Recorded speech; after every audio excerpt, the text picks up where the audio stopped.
I want to do everything on the up and up, and I never am going to hold someone accountable unless I know 100% that they're really effing up, Understood. especially given that we've done this one time before, Okay.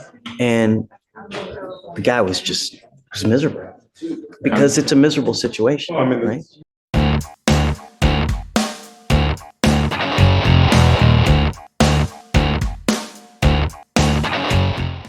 Hey there, welcome to the Courtroom Files. So today we bring you part 5 of the jail phone saga. If you'll recall, in part 4 we introduced a new cast of characters, and today we'll actually get to meet the new star of the show. But this one is interesting because it starts out with the defense attorney floating the possibility of recusing Judge Fleischer from this case. Now, we don't know exactly why. We didn't put this in the video, but at one point they walk out of the courtroom, Judge Fleischer and the attorneys, to discuss the situation. So we don't know specifically why he was looking for recusal, but as you'll see, it seems like the attorney backs off on that. But then they bring the gentleman out and discuss the situation with him. So we present all of that. Let us know what you think in the comments of part 5 here. And if you think there'll be a part 6, or if you think the guy got the message and we'll be done, I guess time will tell. Do put a like on the video if you enjoy it. Consider subscribing to the channel if you have not already. And let's roll the game film. Aaron, I don't know. You filed a motion to recuse on the Macaulay case. I don't know. Yeah, I just wanted to put it on your radar. Let's just go ahead. I mean, if you got it, just file it. Okay. Why don't, you're not going to hurt my feelings. If you want to recuse me from the case, I'm okay with that. Really, you want to go to another judge, go to another judge. Yeah. I have no problem with it. Okay, cool. So, So would we need a full-blown hearing on it, or would you voluntarily recuse? I don't know. no, because, I didn't, every time that we've tried to have a conversation, I've stopped it and I called you to try to get you into the conversation. I don't do ex parte stuff. I have nothing to hide. I want to do everything on the up and up. So, I mean, I haven't done anything wrong. So you'll just have to go to Susan Brown and do whatever you guys need to do. For now, I'll get it sworn to, and I'll make sure it's properly filed. The interim, though, I don't know because. Yeah, he's still on your docket, and we're here. Well, And we discussed. Shh. I think we have a real safety issue because And I can appreciate that.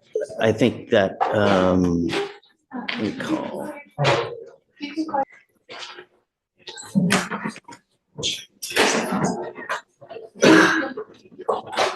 So if you can give me a second, I send a message to see when a recusal is filed, can I still, because I don't know if that stops all the proceedings and it goes to the administrative judge to have the hearing or not. So give me like 10 minutes and then I'll come back and then I'll give you an answer. Okay. Thank you, Judge. Sure. Judge, are we coming back? Are we circling back to Macaulay? Yeah, because once someone files a recusal, I think that. And once again, Judge, it hasn't formally been filed yet. I would ask her. I just I probably mean, not. if you're gonna file it, just, really, I mean, like I said, we briefly started to Okay. yesterday, and I said, look, let me get Aaron on the phone, and that's why I called you. The idea is, and from what I understand, they're saying he's been making threats using the phone system to get the CW to drop the case. And the scary thing is that the father, who's on bond for murder, is allegedly also making threats. And when I asked them today, I said, look, I don't want to do anything, and I'm not going to put him in ag seg unless you can show me that he's actually made threats, because I don't want to, when you put someone in ag seg, you literally lock them in a 1-person room Right. by themselves 23 hours a day for 7 days a week. They don't have access to anything. Right. That is That's about as. it's a death sentence. Yeah. You know what I mean? Yeah. So, because that's the only way that we can prevent someone from making phone calls. So Judge, I was not really exploring that route yet. I'm sorry, go ahead. I didn't mean to. We can admonish him and tell him to stop. Yeah. And then if it continues, at that point, we use it as, I also would like to get a MOAB judge. Our investigator put in the request for the jail calls, so we should have those soon. I'll follow up with her Oh, so you today. don't have any, you don't have it? I don't have Because the I know that jail. it takes a little bit to I get. think she'd be able to get them pretty quickly. I don't think it would take that long. I've never done it before, but I spoke to her yesterday about it and she said she can get Can them. we, to us. Aaron, can we admonish real quick? Yes, we can admonish, Judge, and if that's all was said, then we're good. I mean, I've known you for a long time. I'm not doing anything, and I don't want to do anything, like I said yesterday, until, do you mind grabbing my phone? And that's why I didn't follow. I've known you a long time, Judge. I wanted to talk to you before we go down that route. I want to do everything on the up and up, and I never am going to hold someone accountable unless I know 100% that they're really effing up, you know? Understood. Especially given that we've done this one time before, Okay. and the guy was miserable because it's a miserable situation, Well, I mean, right? And perhaps this is enough. That's how you turn into the Joker. I mean, So, Right. You're right. I mean, it's when you have too much time by yourself. yeah, well, the state would ask that he not even like have a bond, like amount, like we would ask that he stay in jail right now for security reasons, for the complainant's security, because she is scared of him. She has told me that he Hold on, has- hold on. Wait till he gets, Okay, yes, Judge.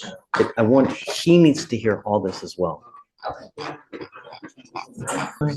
Can you please, so I can start texting you? All right, good morning, Mr. McCauley. Hey, sir. How are you? Shh. So, I have you out here because I have a couple things that have been brought to my attention that are quite concerning. I'm not asking you to say anything. I don't want you to say anything, but I want to put something on your radar. I want to do everything in my power to protect my city, my public, and I'm going to do it in every way that I can. I always give everyone the benefit of the doubt, but from what I understand, state is telling me that you have been allegedly making phone calls or threatening the complaining witness. In this case, you're charged with terroristic threat, and I want you to understand that it's a no, don't. I'm not asking much from you. All I'm asking you to do is don't contact this witness. Don't use anyone else to contact this witness. Don't make any threats. I had someone in this very situation not too long ago. I found that they continued to make threats, and I put them in ag-seg. I put them in separation. They literally sit in one room for 23 hours a day, 7 days a week, and they get 1 hour to go out. I don't want to have to do this to you, but if I find that you're threatening the witness in this case, I'm going to have to take drastic measure. And that includes putting you in ag-seg. That means they take you out of Gen Pop, put you in this thing, and you're stuck there indefinitely until, I guess, either the case is resolved one way or the other. I also understand that your father is also allegedly as well. He's on bond for murder from what I hear. And if they go up there and they start hooting and hollering up there with the felony judge, it's very possible that they take action as well. Just don't. Life is way too short to spend the next years inside a 6x9 box. It's not worth it. Do you understand? Yes, sir. Do you have any questions? Yes, sir. Don't make any phone calls. Don't use anyone else. All I'm asking you to do is just don't. You know, if they, from this day forth, if I find that it happens, I will have a hearing to hold you in ag-seg.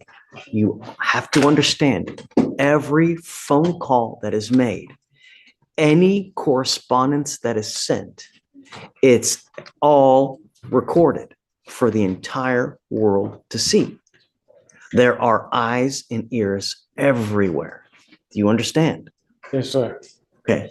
Did you want to add anything? Yes, Judge. So I've been in contact with the complainant.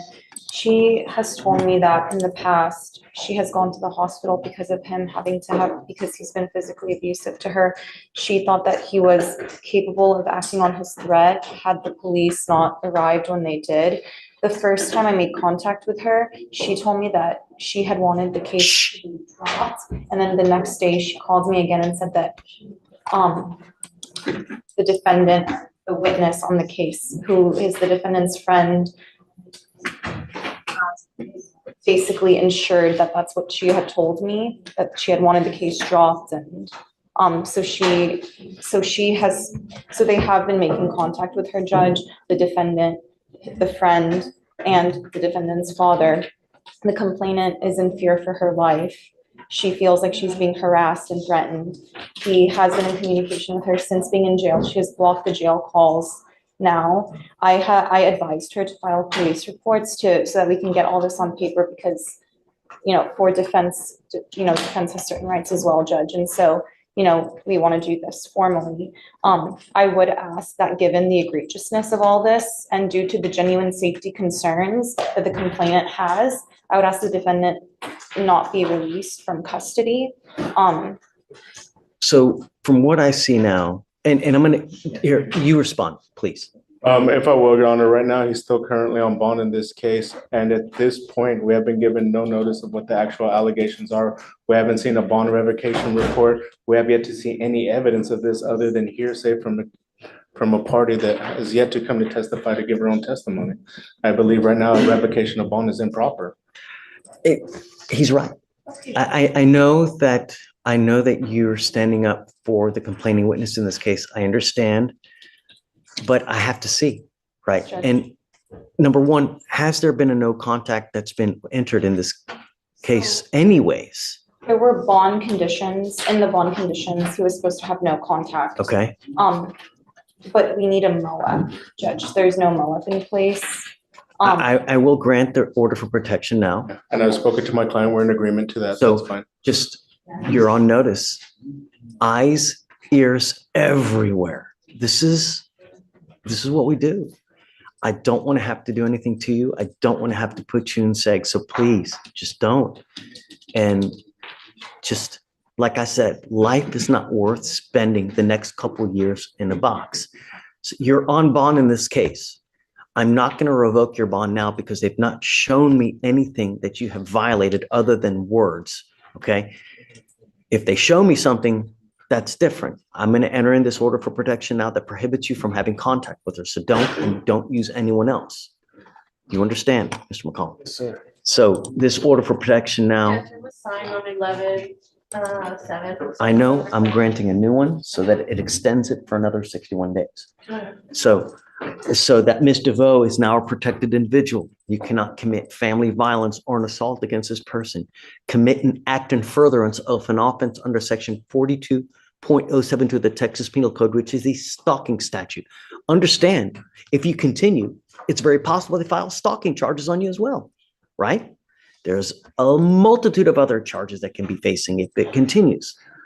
You cannot communicate with this person indirectly or in an indirect manner. You cannot use another person to try to communicate with this person. You cannot be in possession of a weapon, go within 200 feet of where she lives or where she works. Just don't communicate. Are we good? Yes, sir. Do you have any questions? Yes, sir. All right, I'm going to have you sign this order for protection. I have a question, Judge, before we, is there a way to attach the father to it as well so that he doesn't have contact or no? I didn't think there was, I just wanted. So what I had advised and the appropriate way would be go to the felony court, Yes. apprise them of what is going on. They can take the measures if they deem appropriate, how to do that. But you need more than just the words, right? So we should have the jail calls soon, according to my investigator. I spoke to her about it yesterday. Did you want to set it? So And I would like to, at the minimum though, give him the benefit of the doubt, because I've not spoken to him to let him know the consequence of trying to communicate with her. You're on notice now. They want me to put you in separation now. I'm not going to do it. But if after today, December 4th, 2024, if I find that it continues, Order in the court. okay? I'm giving you the benefit of the doubt now, but it's not going to happen again. Thank you, Your Honor. We good? Thank you, Your Honor. Life's not worth a 6x9 box. There's so many other fish in the sea. This is not your problem. You're on probation. That's what's holding you. You know what I mean? Come on, man. Really? I understand. Okay. And at this point, Judge, I believe the only thing I have, at least when I looked yesterday, visible to me is an OR. Can we get a regular reset on this case? Yeah, absolutely. So it looks like the felony is set for January 22nd. Whatever you want, it's yours, whatever you need. Yeah. All right, Mr. McCauley, we need you to sign them up and then good luck, okay? All right. Hey, thanks for watching. If you enjoyed that video, do please take a moment to like, subscribe, and leave a comment on the video. We'd really appreciate that. And if you want to keep the fun going, check out the video on the screen right now.